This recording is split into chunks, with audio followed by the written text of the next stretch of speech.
Well,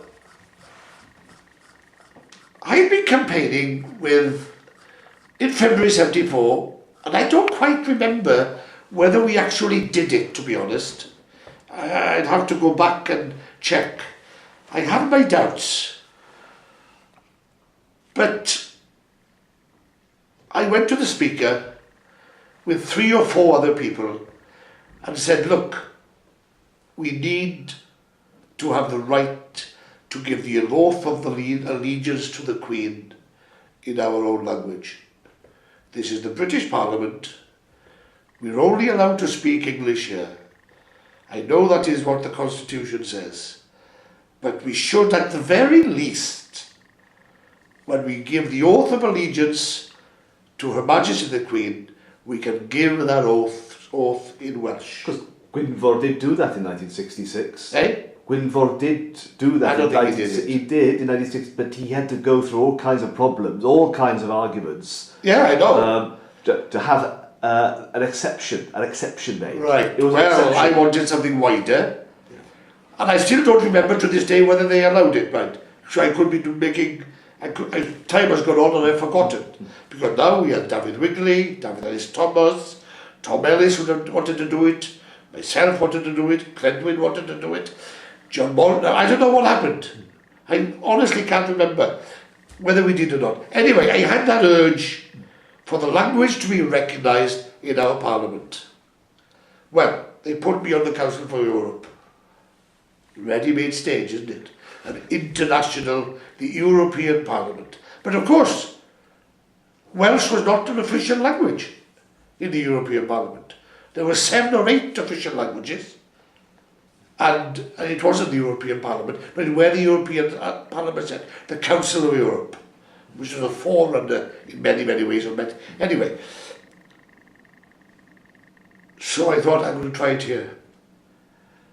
I'll go to the President's office and say, look, this is my first meeting. I come from Wales, and I think it would be very nice just for the language to be recognised that I can say 3 or 4 sentences in Welsh. I won't make a speech in Welsh, 3 or 4 sentences, and then I will turn to English.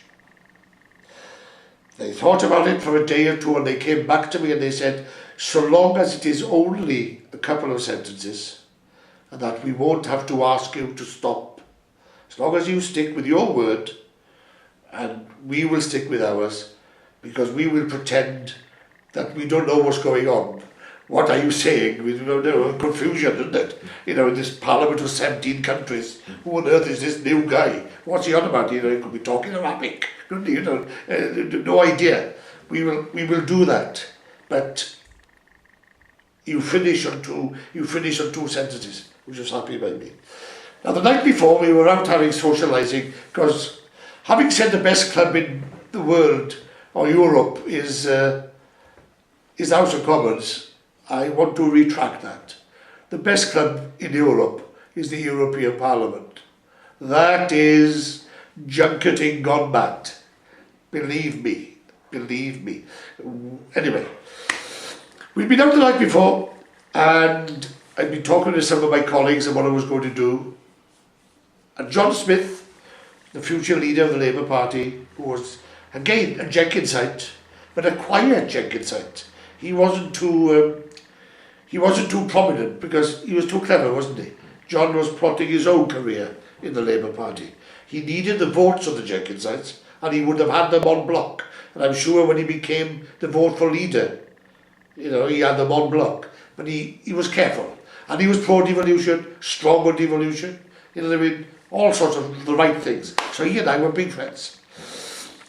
And we went out having a few drinks, and who was with us was Andrew Faulds, film star. Well, not a star, he used to appear in Gladiator and all these sort of, you know, Roman centurion type things. You know, he used to be like a Hercules of a guy, giant of a man with a big beard. They said, yes, do it, go on, do it. Okay.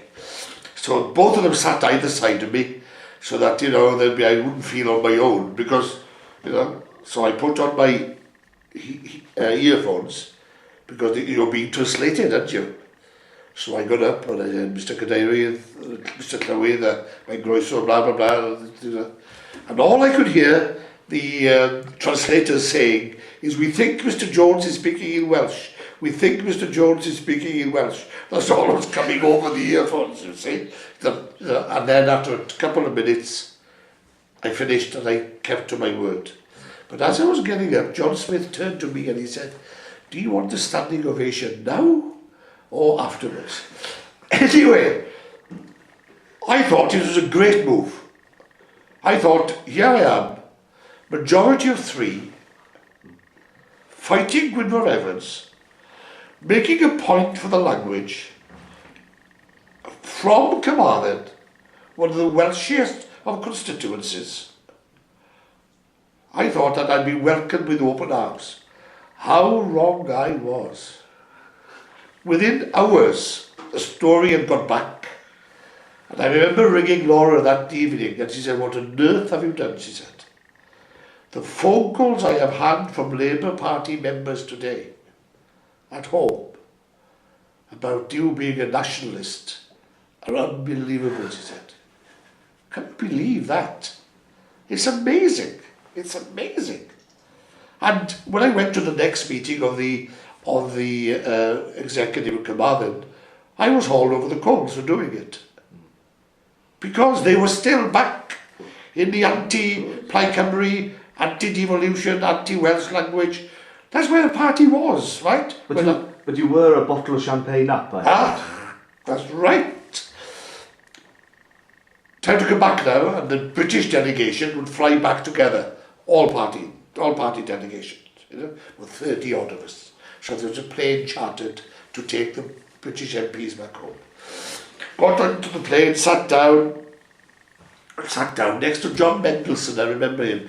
John was a very, very left-wing, but benign, harmless, educated MP in the Michael Foot mould. Nice man, known as, and there were nice men on the left wing of the Labour Party, by the way. If I gave you an impression earlier, that is not true. There were some very nice left-wingers that I could spend a lot of time with. Educated people. I don't mind a person being left-wing as long as they've got a brain.